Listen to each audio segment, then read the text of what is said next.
बे जोलुर गेलेनाय बादायलायनाय हाबाफारिया बे समाव रादाबखौ फरायदों आं चन्दना इस्लारि। 27थि दुलाराय भारतारि इउएन ब्रह्म गल्ड काप जोलुर बादायलायनाया गाबोननिफ्राय क्वार्टार फाइनाल जासिगोन।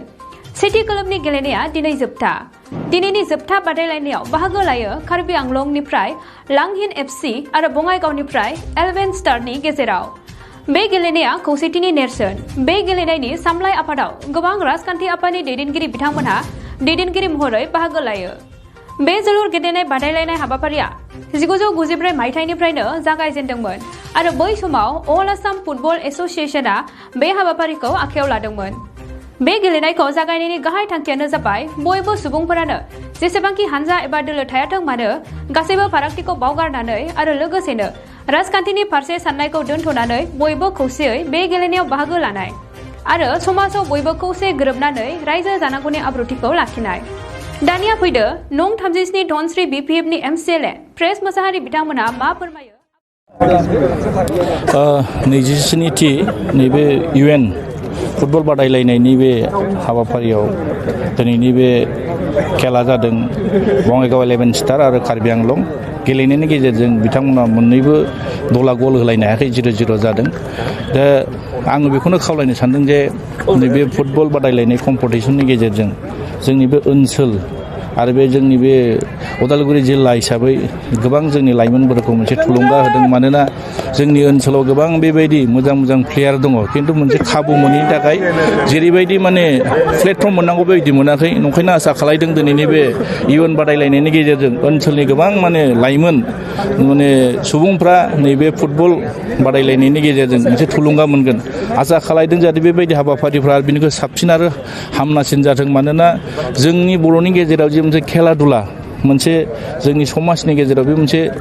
थासारिया गोबाव बोसोरजों आन्दलननि गेजेरजों जोंनि बर' लाइमोनफ्रा गोबाव आन्दलननि गेजेराव गोलैसोनानै दंमोन। नाथाय दिनैनि थारिखआव मोनसे गोदान थासारि जिहेतु जोंनि गेजेराव नुनो मोन्दों, मोनसे लाइमोनफ्रा मोनसे उत्साह जों नुनो मोन्दों। बेखायनो आं खावलायनो सानदों दिनैनि बे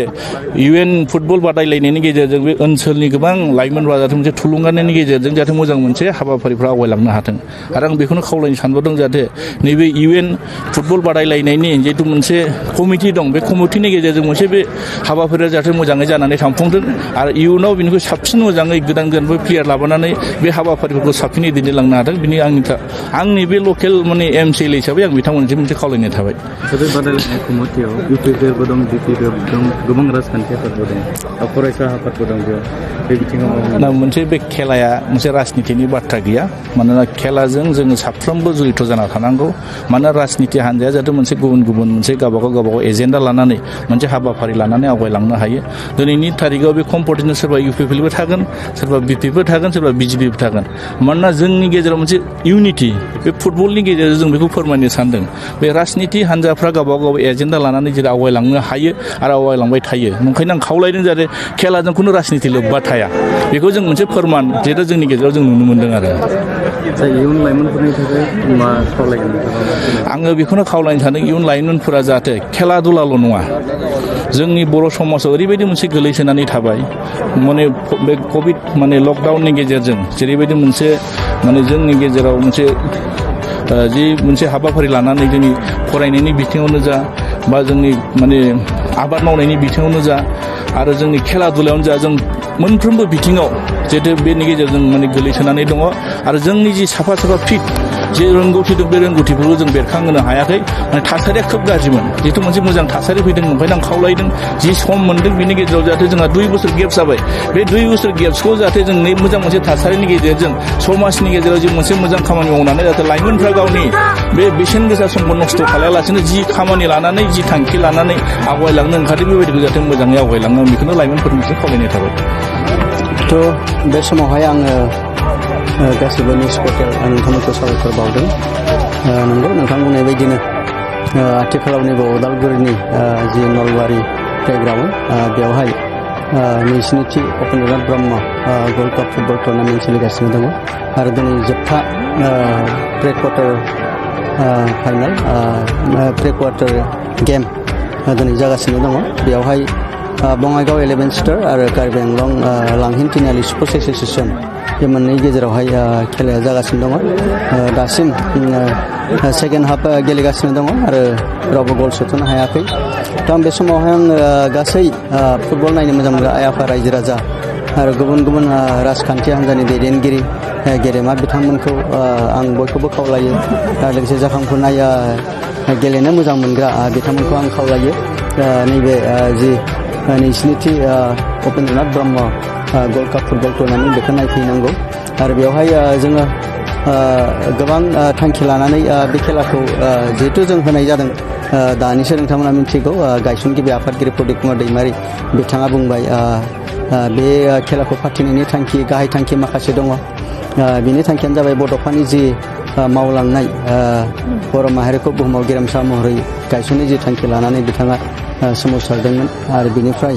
बिथाङा अबथिरा जिउ गोमालांबाय बिथांनि बे गेदेरथार सिमांखौ जाफुंहोनो बिथांनि मुंखौ जों गोथाङै लाखिनो आरो लोगोसे जि क्लाबफोरखौ राइजिं जि जौगाखांहोनाय डेभेलपमेन्ट खालामनाय जोंनि गेजेराव फुटबल गेलेनायखौ जांख्रिखांहोनाय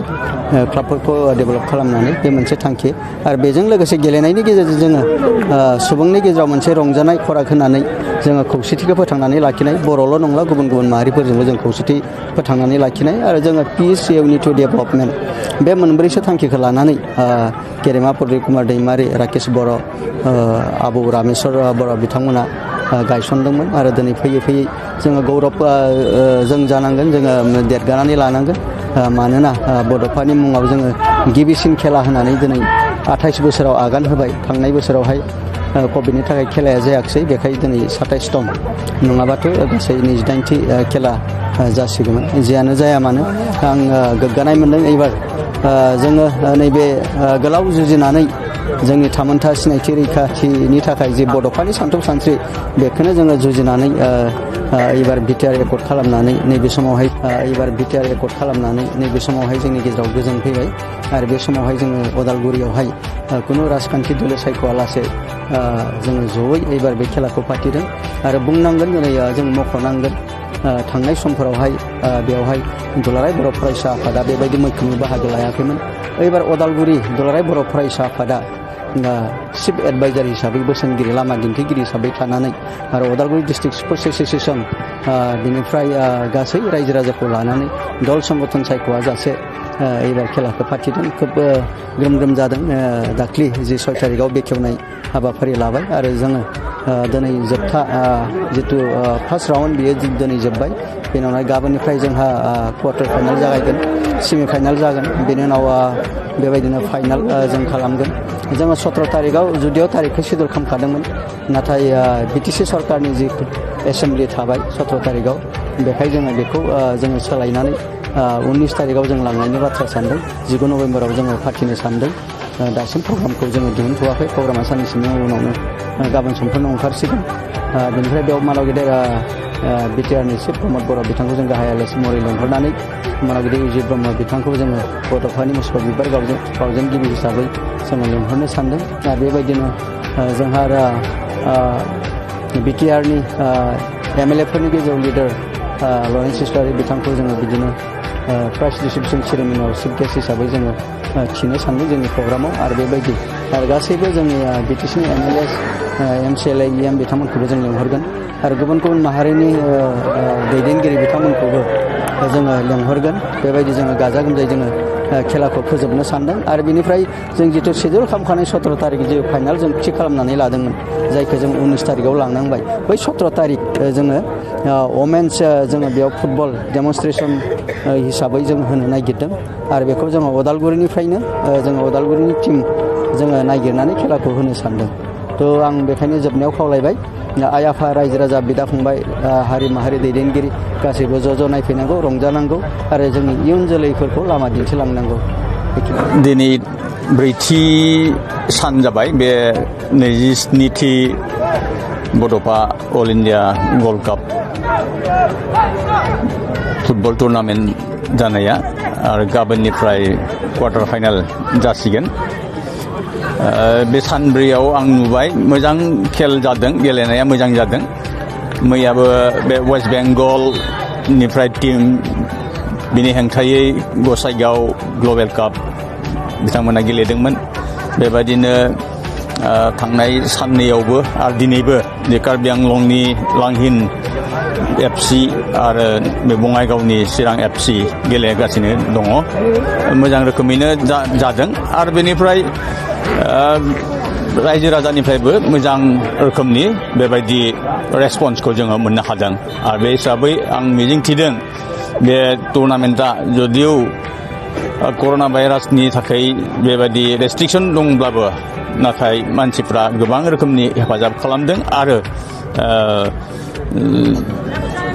साबसिननिफ्राय हामसिन जालांगोन बेखौ आङो मिजिंथिदों गोदोनि गायसनजेननाय समनिफ्राय दानि आथिखालनि थासारिजों माबायदि फारागा बेनो थांनाय जि 1993 मायथाइयाव गायसनजेननाय जादोंमोन बे समनिफ्राय लानानै जि गेलेनायखौ बेबायदि अर्गानाइज खालामनाय जादोंमोन बे समाव बयबो रायजो राजाया लैहोर लैहोर ओंखारनानै हेफाजाब खालामदोंमोन मावदोंमोन आरो लोगोसेनो नायग्राफ्राबो फिल्डआ एखेबारे बुंफबजोबनानै उखुमसामानि गाखोलायनानै दंफांसा गयनि साफ्राव गाखोलायनानै नायनाय बेबायदि जादोंमोन नाथाय दिनै बे कर'ना भाइरासनि थाखाय हयथ' जायाखै जानो हागौ बे तफातखौ नुनो मोनदों आरो आं मिजिंथिदों फैगौ बोसोरफोरनिफ्राय बेबायदिनो गोदोनि बे मोनसे दोहौआ बे फैफिनगोन आं बेखौ मिजिंथिदों बेबायदि ओरैनो सरासनस्रा समाव गोबाङानो राजखान्थि माने बेजों बे एसे माने जालायबाय थायो नाथाय बे समाव राजखान्थिफोरनि बेबायदि सानलायनाय नुवाखै मानि दिन्थि हिसाबै बेखौ ओरैनो बुंनो थाङोब्ला उपेन्द्रनाथ ब्रह्म गल्ड कापखौ गायसननायनि मोनसे थांखियाबो बेनो जे बयबो मानसिफ्रा जेसेबां हानजा दा थाथों बा बेबायदि दोलो दा थाथों गासैबो हानजानि सार्थखौ नागारनानै बेबायदि फारागखौ नागारनानै राजखान्थिनि सिन्ताधाराखौ ज्राबनो दोनथ'नानै बयबो खौसेयै बे गेलेनायाव बाहागो लानांगौ आरो समाजाव आरो जोंनि बे ओनसोलाव बेबायदि ग्रें ग्रेङै रायजो जानाय बेबायदि मोनसे आब्रुथिखौ लाबोनाय बेबो मोनसेमोन बे हिसाबै आं दिनैनि दिनावबो बेखौ नुदों जे जोंबो आं गावबो मोनसे नुथायखौ नुनो मोनदों जे बयबो लोगोसेयैनो जोङो गुबुन गुबुन हानजानिब्लाबो लोगोसे जिरायलायनानै बे गेलेनायखौ जोङो नायदों बेबायदि बे मोजां मोनसे जोंनि इसारा होननानै आङो दिनै बुंगोन बेनि गेजेरजों मा रादाब होनो सानो फुटबल टुर्नामेन्टनि गेजेरजों गासै रायजो राजा आं बेखौनो रायजो राजानिसिम खावलायनाय हरगोन बेनो जाहैबाय जोङो जेसेबाङानोखि राजखान्थिनि फारागथि दा थाथों बा बेबायदि साननाय हनायफ्राव बेबायदि गुबुन गुबुन जायोब्लाबो जोङो समाजाव बयबो गोरोबलायनानै खामानि मावलाङोब्ला जोंनि बे ओनसोला जौगालांगोन जोंनि हारियाबो जौगालांगोन आरो बिसेसै बे उपेन्द्रनाथ ब्रह्म गल्ड कापआ बे जिहेतु बड'फानि मुङाव खालामनाय जादों आरो बेखौ दिनैसिम बे 1993 मायथाइयावनो बेखौ अल आसाम फुटबल एस'सिएशनजों एफिलिएशन खालामनाय जादोंमोन आरो बेनिफ्राय 1999 मायथाइयाव अल इन्डिया फुटबल फेडारेशनजों खालामनाय जादोंमोन आं हास्थायगोन जे फैगौ समफोराव बेखौ FIFA federation of international football एस'सिएशनजों एफिलिएशन खालामनानै बेखौ मुलुगनां मोनसे इभेन्ट मोनसे वर्ल्ड इभेन्ट इन्टारनेशनेल इभेन्ट खालामनानै बड'फानि मुंखौ आरोबाव गुवारसिन